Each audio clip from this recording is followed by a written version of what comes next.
to the Workforce Connections podcast, where we discuss workforce development in Southern Nevada. Here's your host.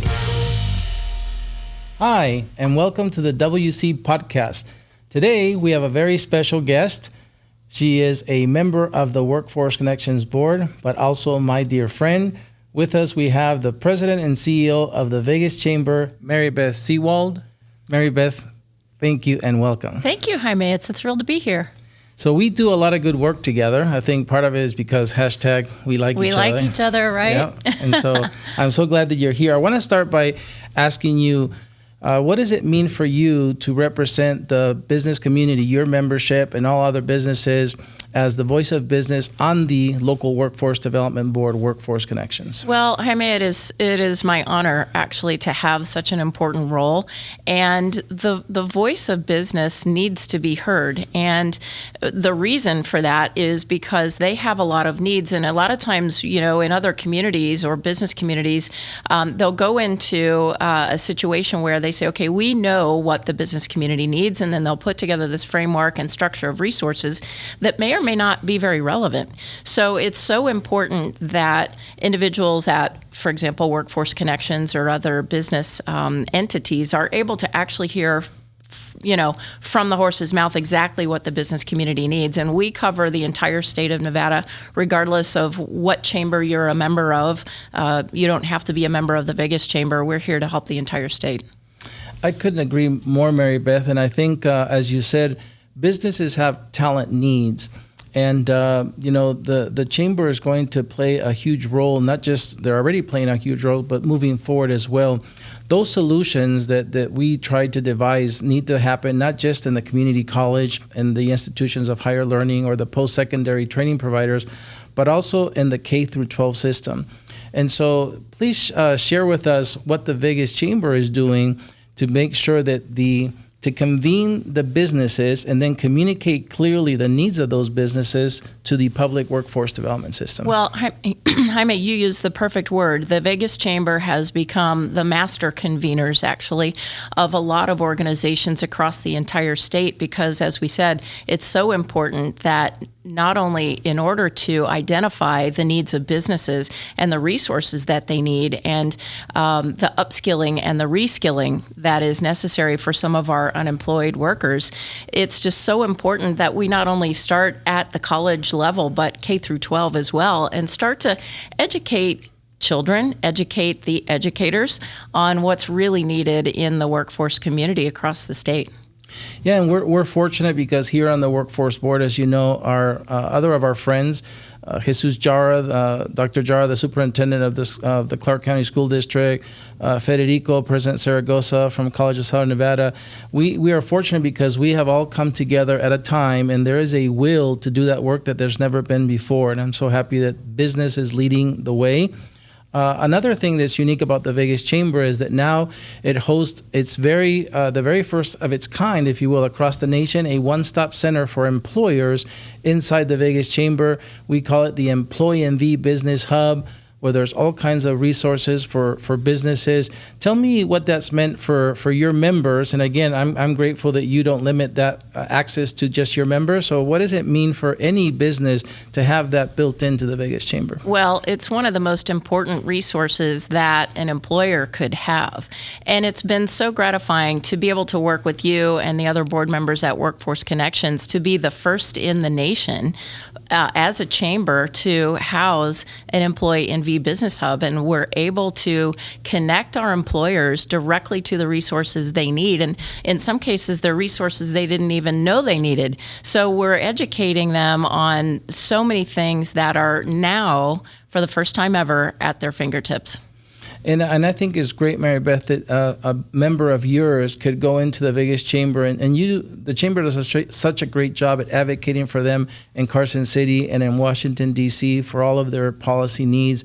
But now when they want to hire somebody, they can walk into the Employee NV Business Hub and have participants enrolled in programs that can cover up to 90% of their salary for the first few weeks. What a great help for a small business. That is an incredible benefit because, and again, a lot of employers don't realize that that resource is available to them. So imagine, Jaime, not only are you getting a work-ready individual, but you have assistance, financial assistance, actually paying for a portion of their salary. So it's an incredible, especially in today's day and age when employers have been hit so hard by the effects of this pandemic and the economy, as you know better than anybody, how incredibly difficult it's been for especially the smallest of our employers to pay that payroll. And so it's an incredible benefit, and our members have told us that resource alone has made the difference between their ability to survive or not. You know, in all these first of their kinds, and at the end of the day, is for helping businesses be more profitable, help them grow. It's brought us some recognition, right? It's time to brag a little bit because I know you don't like to brag, but last year in 2020, the National Association of Workforce Boards every year awards this award to the best local board and local chamber who are aligning workforce development to the economic development needs of their region. And so of the 550 local boards, it was us who received that award with you, the Lori Moran Partnership Award. And so tell us what that meant for the Vegas Chamber. Well, I mean, you're right. You know, we don't do this to get a pat on the back. We do this because we're servant leaders, and our passion is helping businesses grow and thrive in Nevada because they are the fabric of our community, right? And fabric of our economy. And so, but to get that recognition for the partnership and to realize that it's recognized and that it's not only recognized and appreciated by our members, but our peers and our colleagues throughout the entire country. So it says a lot, and it's a testament to you and your leadership at Workforce Connections that we've been able to pull this off. Well, we're happy to be partners with the Vegas Chamber. You've been the greatest of partners. And speaking about partnership, now there is an annual partnership that you have with the LVGEA, the Las Vegas Global Economic Alliance, and it's called the DC Fly-In. And so I know I have my tickets already. Lots of us do here in the community. Tell us a little bit more about why this event is important. It's been going on for years. Why it's become something that you do together with the LVGEA, and where can those listening find out more and even register like we are to be a part of this important event? Well, thank you for asking, Jaime. At the Vegas Chamber, cultivating growth and prosperity is our purpose. And as part of that, we advocate on behalf of the business community and employers and employees. And a large part of that advocacy effort happens in Washington, D.C. And so every year we are fortunate enough to take, this year it's going to be the largest ever delegation, about 140, 150 people from Nevada flying out to Washington, D.C., and we'll be meeting with think tanks. You know, the Nevada delegation is always absolutely wonderful to meet with our folks in Washington, D.C. And this year, as you said, we're again partnering with the Las Vegas Global Economic Alliance, and we feel like that is just one more way that the Vegas Chamber can be the tip of the spear in really amplifying our voice and using that megaphone that is so important for so many Nevadans to be heard in Washington, D.C., because there are so many issues that are discussed at the federal level that affect us right here at home. So it's important that we have a unified voice and that we all go together and that we're on the same page. And I've noticed that the level of access you provide in these events is unprecedented, right? How many regions can say they get to meet with their U.S. senators and their U.S. congressmen and women in a time like today? I think we're fortunate here in Nevada that we still very much feel like a small state, and really we're becoming a big state. We have pro sports now here, and so it's been great. I'd like you to maybe share some final thoughts, say goodbye to our audience before we close this segment. Well, just again, Jaime, I think that it's just been so gratifying to partner with you and Workforce Connections and to serve on the Workforce Connections board.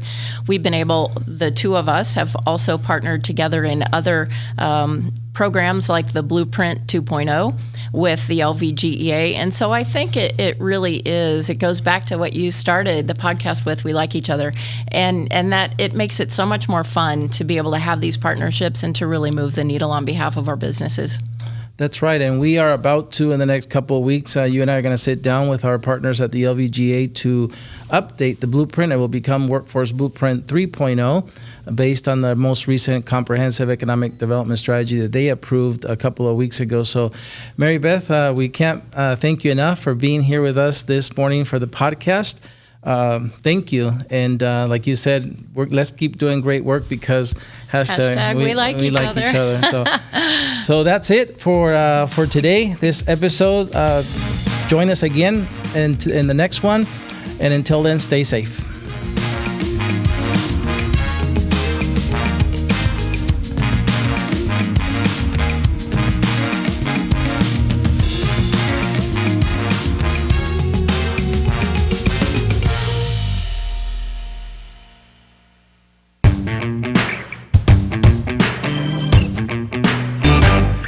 Okay, so Mary Beth, thank you for staying over to participate in our boldness segment called Against the Wall. The first segment is called Finish the Sentence. So I'm going to give you some sentences, Mary Beth, and you're going to finish them for me. Are you ready? I'm ready. Okay. Some of Mary Beth's hobbies and interests are Riding horses, riding motorcycles, and playing piano. Mary Beth's perfect weekend is A day on the beach. the best part of living in Southern Nevada is Everything. The people. happiness is. Ice cream. If Mary Beth could rewind time, she would. Pass. Doing the WC podcast was Fun. great. So we're going to move on to the second segment of Against the Wall called Your Favorite. So remember, these are going to be all of your favorite in these different categories. I'm going to start with, are you ready? Yes. I'm going to start. Your favorite food. Ice cream. Your favorite movie. Gosh. Pass. Your favorite Broadway play. Hamilton. Your favorite book. I have so many. Your favorite sport to watch. Football. Your favorite football team. The Be Las careful. Vegas Raiders. Yes. Mark Bedane will be happy. I know, right? Your favorite hockey team. The VGK. Yes. Your favorite musical artist or group. Again, I have so many. Give us one. Give us one. My favorite. Or two, three. My favorite musical group. Well, I love country music. I like Garth Brooks. Oh, yes. We were just at a concert together. Yeah. And this one I think I know the answer to. Your favorite place to vacation. The beach. Yes. All right. And here goes our last segment. And it goes like this. These are some tough choices. This is the name of the segment. Tough choices. Pool or the ocean? The ocean. Dog or cat? Dog. Mystery novel or romance movie? Mystery novel. Breakfast or brunch? Brunch. Travel by car or travel by plane? Plane. Working from home or in the office? Working from home. Actions or words? Actions. Justice or grace? Grace. Awesome. Well, Mary Beth, congratulations. You just finished the rapid fire segment Against the Wall.